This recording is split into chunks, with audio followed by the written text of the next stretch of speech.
ನಮಸ್ಕಾರ ಸ್ನೇಹಿತರೆ. ಇವತ್ತು ನಾವು ಸಣ್ಣ ಫೈನಾನ್ಸ್ ಬಗ್ಗೆ ಮಾತಾಡೋಣ. ಹಣ ಉಳಿಸುವುದು ಎಷ್ಟು ಮುಖ್ಯ ಅನ್ನೋದ್ರ ಬಗ್ಗೆ ತಿಳ್ಕೊಳ್ಳೋಣ. ಹಣ ಉಳಿಸೋದು ನಮಗೆ ಅಂದರೆ ಮಧ್ಯಮ ವರ್ಗದ ಕುಟುಂಬಕ್ಕೆ ತುಂಬ ಅವಶ್ಯಕವಾಗಿ ಬೇಕಾಗಿರುವಂಥದ್ದು. ಕೆಲವರು ನಾವು ಅಂದ್ಕೊಳ್ತೀವಿ ನಮಗೆ ಇಷ್ಟೇ ಸಂಬಳ ಬರುತ್ತೆ, 10,000 ಸಂಬಳ ಬರುತ್ತೆ, ನಾವು ಯಾವ ರೀತಿ ಉಳಿಸೋದಕ್ಕೆ ಸಾಧ್ಯ ಅಂತ ಅಂದ್ಕೋತೀವಿ. ಆದರೆ ನಾವು ಯೋಚನೆ ಮಾಡಬೇಕು, ನಮ್ಮ ಫ್ಯೂಚರಲ್ಲಿ ಏನಾದರೂ ಕಷ್ಟಗಳು ಆಪತ್ತುಗಳು ಬರಬಹುದು. ಅಂಥ ಸಮಯದಲ್ಲಿ ಜಾಸ್ತಿ ಹಣ ಬೇಡ, ಸದ್ಯಕ್ಕೆ ಒಂದು ಚಿಕ್ಕ ಟ್ರೀಟ್ಮೆಂಟ್ ತಗೊಳ್ಳುವಷ್ಟು ಹಣವಾದರೂ ನಾವು ಇಟ್ಟಿರಬೇಕು. ಯಾಕಂದರೆ ಎಮರ್ಜೆನ್ಸಿ ಯಾವ ರೀತಿ ಬರುತ್ತೋ ಗೊತ್ತಿಲ್ಲ. ತಿಂಗಳಿಗೆ ನಾವು ಸಾವಿರಾರು ರೂಪಾಯಿ ಉಳಿಸೋದು ಬೇಡ, ಒಂದು 500 ರೂಪಾಯಿಯನ್ನು ಉಳಿಸೋಣ. ಬರೀ 500 ರೂಪಾಯಿ ಉಳಿಸೋಣ. 500 ರೂಪಾಯಿ ಒಂದು ವರ್ಷಕ್ಕೆ ಎಷ್ಟಾಗುತ್ತೆ? 6,000 ಆಗುತ್ತೆ. ಅದೇ 2 ವರ್ಷಕ್ಕೆ 12,000 ಆಗುತ್ತೆ. ಅಂದರೆ ನಾವು ಫಸ್ಟು ಉಳಿಸುವ ಅಭ್ಯಾಸವನ್ನು ಮಾಡ್ಕೋಬೇಕು. ನನ್ನ ಹತ್ರ ಹಣ ಇಲ್ಲ ಅಂತ ಕೂತ್ಕೋಬಾರ್ದು.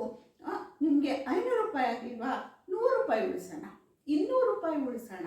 ಅದೇ ನಮಗೆ ಯಾವುದಾದ್ರೂ ಒಂದು ಈ ರೀತಿ ಎಮರ್ಜೆನ್ಸಿ ಬಂದಾಗ, ಇಲ್ಲ ನಮ್ಮ ಮಕ್ಕಳಿಗೆ ಸ್ಕೂಲ್ಗೆ ಫೀಸ್ ಕಟ್ಟೋಕ್ಕೆ, ಇಲ್ಲ ಸ್ಕೂಲ್ ವ್ಯಾನ್ ಫೀಸ್ ಕಟ್ಟೋಕ್ಕೆ, ಇಲ್ಲ ಹಬ್ಬ ಹರಿದಿನಗಳಿಗೆ ಖರ್ಚು ಮಾಡುವುದಕ್ಕೆ, ಇನ್ನೂ ಏನೋ ಎಕ್ಸ್ಟ್ರಾ ಖರ್ಚು ಬಂದ್ಬಿಡ್ತು, ಯಾರೋ ನೆಂಟರು ಬಂದ್ಬಿಡ್ತು, ಆ ಸಮಯದಲ್ಲಿ ಬೇರೆಯವ್ರ ಹತ್ರ ನಾವು ತಗೊಂಡು ಮತ್ತೆ ವಾಪಸ್ ಕೊಡೋದಕ್ಕಿಂತ ನಮ್ಮ ಹತ್ರ ಸ್ವಲ್ಪ ಹಣ ಇದ್ದರೆ ಸಾಕು, ಹೆಂಗೋ ಮ್ಯಾನೇಜ್ ಮಾಡ್ಬೋದು.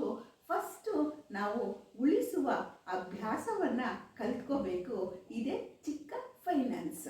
ಉಳಿತಾಯ ಮಾಡಲು ಒಂದು ಚಿಕ್ಕ ಕುಡಿಕೆ ಅಂತ ಹೇಳ್ತಿದ್ವಲ್ವ, ಉಂಡಿ ಅದನ್ನು ಇಟ್ಕೋಬೇಕು.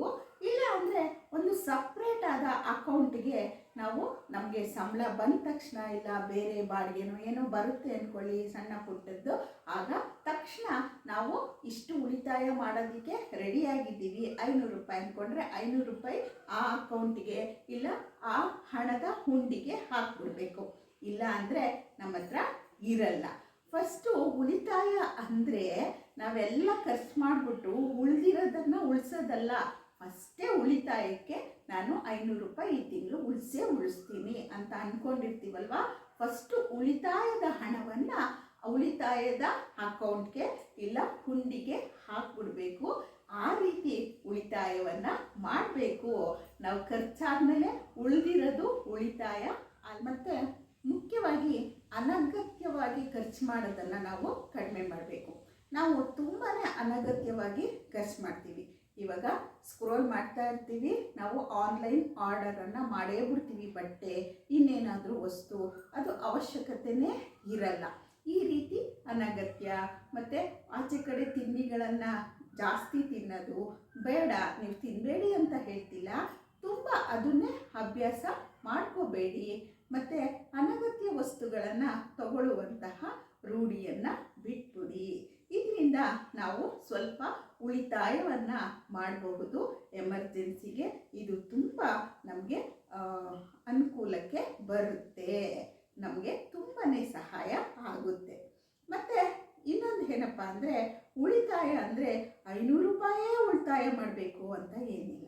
ನಿಮ್ಗೆ ಎಷ್ಟಾಗುತ್ತೋ ಅಷ್ಟು ನಿಮ್ಮ ಖರ್ಚು ಎಲ್ಲ ಇದು ಮಾಡಿ, ನೀವು ಫಸ್ಟು ನಾನು ಇಷ್ಟು ಉಳಿತಾಯ ಮಾಡ್ತೀನಿ ಅಂತ ಅಂದ್ಕೊಂಡು 100 200 ಅಷ್ಟೇ ಉಳಿತಾಯ ಮಾಡಿ. ಫಸ್ಟು ನಾವು ಸೇವಿಂಗ್ಸ್ ಮಾಡೋದನ್ನು ಅಭ್ಯಾಸ ಮಾಡ್ಕೊಳ್ಳೋಣ. ಆಗ ಆಟೋಮೆಟಿಕ್ಕಾಗಿ ನಾವು ಸೇವಿಂಗ್ಸ್ ಮಾಡೋ ಅಭ್ಯಾಸವನ್ನು ಬೆಳೆಸ್ಕೋತೀವಿ. ಮತ್ತು ಸೇವಿಂಗ್ಸು ಸಹ ದಿನದಿಂದ ದಿನಕ್ಕೆ ಹೆಚ್ಚಾಗ್ತಾ ಇರುತ್ತೆ.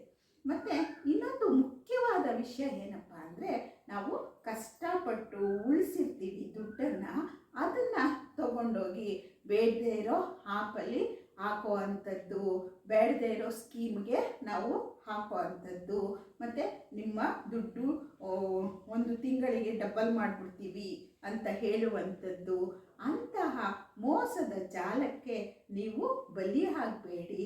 ತುಂಬ ಕಷ್ಟಪಟ್ಟು ನಾವು 1 ರೂಪಾಯಿನೂ ಜೋಡಿಸಿರ್ತೀವಿ, ಅದು ಬೇರೆ ಯಾರೋ ತಿನ್ನುವಂತೆ ಮಾಡೋದು ಬೇಡ. ನಮ್ಮ ಎಚ್ಚರಿಕೆಯಿಂದ ನಾವು ನಮ್ಮ ಉಳಿಸಿರುವ ಹಣವನ್ನು ಸೇಫಾಗಿ ಇಟ್ಕೊಳ್ಳೋಣ. ಇದು ಸಣ್ಣ ಫೈನಾನ್ಸ್ ಟಿಪ್ಸ್. ನೀವೆಲ್ಲ ಇದನ್ನು ಮಾಡಿರ್ತೀರಾ ಅನಿಸುತ್ತೆ.